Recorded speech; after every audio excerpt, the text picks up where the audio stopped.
नमस्कार दोस्तों, स्वागत है आपका हमारे YouTube चैनल पर। आई होप कि आज की वीडियो आपको बेहद पसंद आएगी। आध्यात्मिक ज्ञान चर्चा से रिलेटेड आज की वीडियो है। आज की ज्ञान चर्चा मुख्य प्रश्न पर आधारित है जिसको हर साधक समाज जानना चाहता है। तो आइए जान लेते हैं मुख्य प्रश्न है क्या। मुख्य प्रश्न है कि श्राद्ध करना सही है या गलत। तो आइए सबसे पहले जानते हैं देवकीनंदन ठाकुर जी महाराज जी के विचार। शास्त्रों में यहाँ तक कहा गया है भगवान की पूजा सेकेंडली करो, पहले पितरों को मना के रखो, क्योंकि पितृ कृपा करेंगे तभी हमारा मन भी भक्ति में लगेगा। देवकीनंदन ठाकुर जी महाराज जी ने बताया कि पितरों की पूजा सबसे पहले होनी चाहिए। भगवान की पूजा दूसरे नंबर पर हो तो चलेगा, क्योंकि जब पितृ कृपा करेंगे तो हमारा मन भी भक्ति पर लगेगा। अब जान लेते हैं अनिरुद्धाचार्य जी महाराज जी के विचार। शास्त्रों को जब पढ़ते हैं तो उसमें हमें मिलता है कि हर पुत्र को चाहिए कि वो अपने पूर्वजों का श्राद्ध करे। महाराज जी ने बताया कि शास्त्रों में हम पढ़ते हैं तो हमें मिलता है कि पितरों की पूजा अवश्य करनी चाहिए। अब जानते हैं धीरेन्द्र कृष्ण शास्त्री जी के विचार।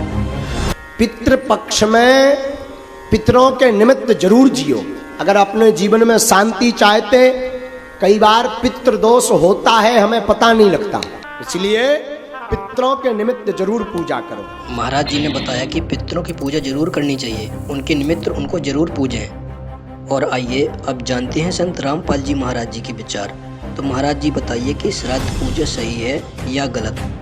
बता अकल देखो हमारी, ये हमारे धर्म गुरुओं की गाइडलाइन थी। हमारे को ये शास्त्र विदिता का मनमान्य साधना करवा के सारे भूत बनवा दिए। देखो पुण्यात्माओं, ये हमारे धर्म गुरु कहाँ से गति कराने लगते हैं मृत्यु के उपरांत। पहले तो यूं कहेंगे कि अस्थि उठाओ और गंगा में प्रवाह कराओ, इसकी गति हो जाएगी। अब पुण्यात्माओं, गति करवा दी कि गंगा में अस्थि डलवा दी, होगी गति। फिर कहें 13वीं करो। 13वीं किस लिए कि गति कराने खातिर। अच्छा, वह 13वीं भी कर दी। फिर कहें अब इसके श्राद्ध निकालो। पहले प्रत्येक महीने किया करते, फिर छठे महीने और बड़ा व्यवस्था करते थे, और फिर 1 वर्ष के बाद वो कंप्लीशन होता था, उसका समापन करते थे। 1 साल में पूरे वर्ष लगे रहते थे गति कराने। और फिर क्या करते हैं, परमात्मा कहते हैं प्रेत शिला पैजा विराजे पितरों पिंड भराई। फिर पिंड भरवा दो, पितरों की मुक्ति हो जाएगी। परमात्मा क्या कहते हैं, जीवत बाप के लट्ठम लट्ठा हर मुए गंग पोचैया। और जब आया आसोज का महीना, कौआ बाप बनैया रे बोली सी दुनिया। अब फिर आगे श्राद्ध के समय आसोज का महीना, तो जिस तिथि को कोई घर का सदस्य मृत्यु को प्राप्त होता है तो हमारे धर्म गुरु वो तिथि नोट कर लेते हैं। आसोज के महीने में अमावस्या से लेकर पूर्णमासी तक उस किसी भी तिथि को मृत्यु होती है तो उस दिन विशेष कार्यक्रम करते हैं, श्राद्ध निकालते हैं। और सबसे पहले क्या करते हैं, वो बनाकर भोजन ऊपर रखते हैं छत पे, और उसी समय कौवे आकर खा जाते हैं। तो वो क्या कहते हैं हमारे धर्मगुरु, देखो भोग लग गए तेरे पिताजी, हो सकता कौआ बन रहे हो। अरे भले आदमियों, गति करान लागे थे, कौआ बना के छोड़ दिया। ये है इनके साधन। अब परमात्मा कहते हैं प्रेत शिला पैजा विराजे पितरों पिंड भराई। और बहुत श्राद्ध खान को आए, काग बने कलमाही। आगे क्या बताते हैं, जय सतगुरु की संगत करते सकल कर्म कट जाई। अमरपुरी पर आसन होते जहां धूप ना छाई। अब क्या बताते हैं, जय सतगुरु की संगत करते, सतगुरु मिल जाते तो ये सारे कर्मों तो पीछा छूट जाता। ना श्राद्ध निकालने, ना भूत बनना, ना कौवे और पशु की योनियों में जाना। और फिर क्या होता, अमरपुरी पर, अमरपुरी जिस स्थान का कभी नाश ना हो, सतलोक सनातन परम धाम की प्राप्ति हो जाए, जब सतगुरु मिल जाए तो ये झंझट मिट जाए सारे। और ये हमारे गुरुजी धर्म गुरु ने कहा श्राद्ध तो अवश्य निकालना चाहिए। इनने तो हमारे कर्म बिगड़वाण का ठेका ले रखा था। पुण्यात्माओं, पवित्र हिंदू धर्म के जो सदग्रंथ हैं, पवित्र चारों वेद और पवित्र श्रीमद् भगवत गीता और 5वां वेद जो परमात्मा कबीर जी की वाणी जो उनके मुख कमल से बोला गया, उसमें कंप्लीट ज्ञान है, सभी सदग्रंथों का सारांश है। वो तो इनके हाथ नहीं लगा, क्योंकि उन्होंने इन संस्कृत के ज्ञाताओं ने वो तो रिजेक्ट कर रखा था। कबीर साहब की वाणी तो एक अशिक्षित की वाणी है, इस करके वो हमारे पास, हमारे तक नहीं आने दिया। तो इनमें जो पुराण हैं, ये पुराण क्या चीज है? ये चारों वेद, उन चारों वेदों का सारांश श्रीमद् भगवत गीता। लेकिन श्रीमद् भगवत गीता में कुछ अटकल युद्ध कराने के लिए इस काल भगवान ने लगाई है, वो अलग से दिखाई देती है। और जो वेदों से मेल खाता वो गीता जी का ज्ञान खरा है, बिल्कुल सत्य है, क्योंकि वो वेद ज्ञान गॉड गिवन है, परमात्मा का दिया हुआ है। तो हमने परमात्मा के आदेश का पालन करना है। और पुराण क्या है? ये ब्रह्मा जी द्वारा दिया गया ज्ञान, ब्रह्मा जी से सुना, फिर कुछ अन्य ऋषियों ने किसी और से सुना हुआ ज्ञान, वो सब खिचड़ी बना के पुराण बना दी। अब वेदों में इन श्राद्ध आदि कर्म कांड का निषेध है, और गीता जी में निषेध 9वें अध्याय के 25वें श्लोक में स्पष्ट किया है, भूत पूजने वाले भूत बनेंगे। ये देखिएगा, श्रीमद् भगवत गीता, गीता प्रेस गोरखपुर से प्रकाशित है, जयदयाल गोविंद का इसके अनुवादक है। अध्याय नंबर 9 का ये है, अध्याय नंबर 9 श्रीमद् भगवत गीता, श्लोक नंबर 25। देवताओं को पूजने वाले देवताओं को प्राप्त होंगे, पितरों को पूजने वाले पितरों को प्राप्त होते हैं, और भूतों को पूजने वाले भूतों को प्राप्त होते हैं, और मेरा पूजन करने वाले मुझको ही प्राप्त होते हैं। अब ये श्राद्ध कितना आगे फिर, अब आपको दिखाते हैं एक झलक पुराणों में क्या लिखा है। एक मार्कंडेय पुराण है।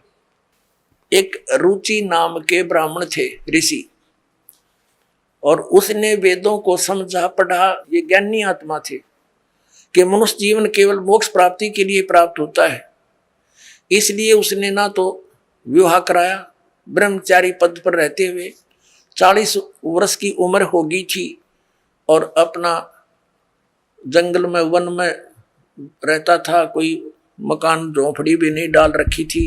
ये सोच करके मोक्ष प्राप्ति करानी है, क्या संग्रह करना है, 2 दिन का जीवन है। अब वो वेदों अनुसार साधना कर रहा था, रुचि ऋषि, और उसके जो पिताजी, दादाजी, परदादाजी, चौथा दादाजी वो मर चुके थे, वह भूत बन रहे थे, और वह भी ऋषि थे, ब्राह्मण थे।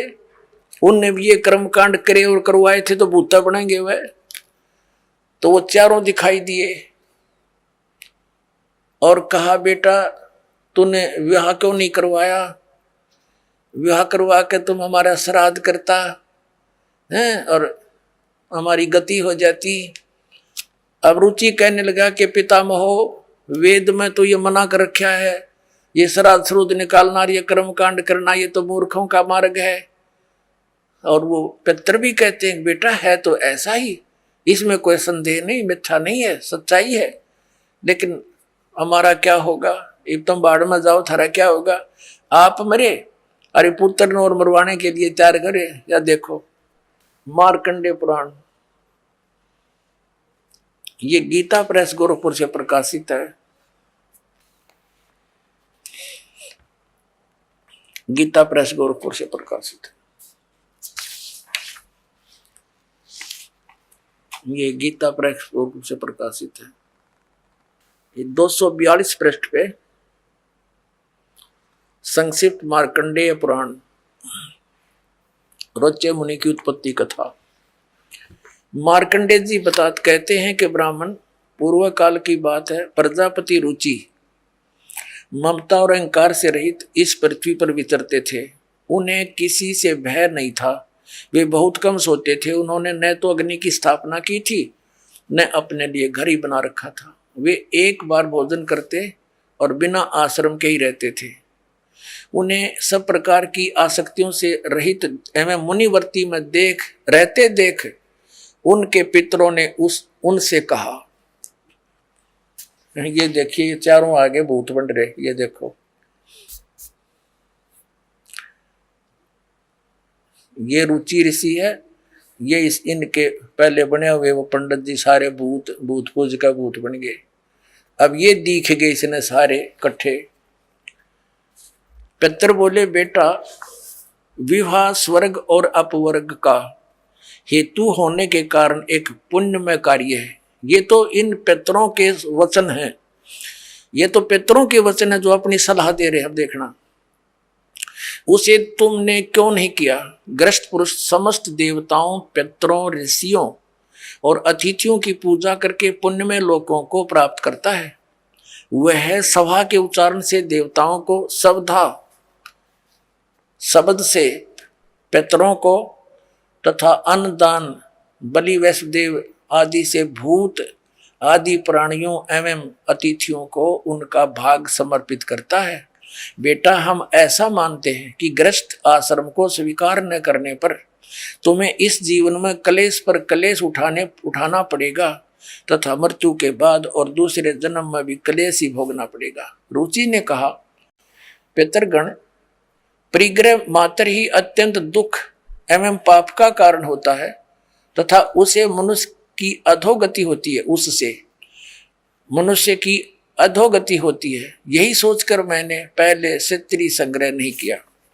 अब यहां देखो, पितर बोले, बेटा जितेंद्रिय होकर आत्मा का प्रक्षालन करना उचित है, किंतु तुम जिस मार्ग पर चल रहे हो वह मोक्ष मार्ग है। बता, इसने तो घटिया मान रहे मोक्ष मार्ग ने कि तुम जो कर्म कर रहे हो जिस मार्ग पर चले तो मोक्ष मार्ग है। अरे हम बतावांगे पितृवृंद का मार्ग। देखिए, रुचि ने पूछा, पितामहो, वेद में कर्म मार्ग को अविद्या कहा गया है, जो तुम सलाह दे रहे हो वो कर्म कांड, श्राद्ध श्रूद निकालना, पितृ पूजना, वो तो मूर्खों की विद्या, अविद्या का है, मूर्खों का सलाह कही है। फिर क्यों आप लोग मुझे उस मार्ग में लगाते हैं? पितर भी कहते हैं। पितर बोले, यह सत्य है कि कर्म को अविद्या ही कहा गया है, इसमें तनिक भी मिथ्या नहीं। फिर थोड़ा सर बच गया, फिर क्या रह गया बता भाई? ये हमारे पुराणों में लिखा है। अब इस बात को पितर भी मानते हैं। आप जो साधना करें तो मोक्ष मार्ग है, और आप फिर उसको सलाह दे रहे हैं भूत पूज, श्राद्ध निकाल, ब्याह करवा, अरे यो नरक मार्ग है। और आप भी मानते हैं कि आप जो मार्ग अपना रहे हो तो मोक्ष मार्ग है। और रुचि कहता है वेद के अंदर तो इसको अविद्या, मूर्खों की साधना बताई है, तो पितर भूत पूजना, श्राद्ध निकालना, और पितर स्वीकार भी कर रहे हैं, कहा ऐसा ही है, इसमें कोई मिथ्या नहीं। फिर ये बकवाद घट रखी, अगर ऐसा कर लो, पितर ऐसा कर देते हैं, पितर पुत्र दे देते हैं, टट्टू दे देते हैं, आप भूखे मरे बतावे।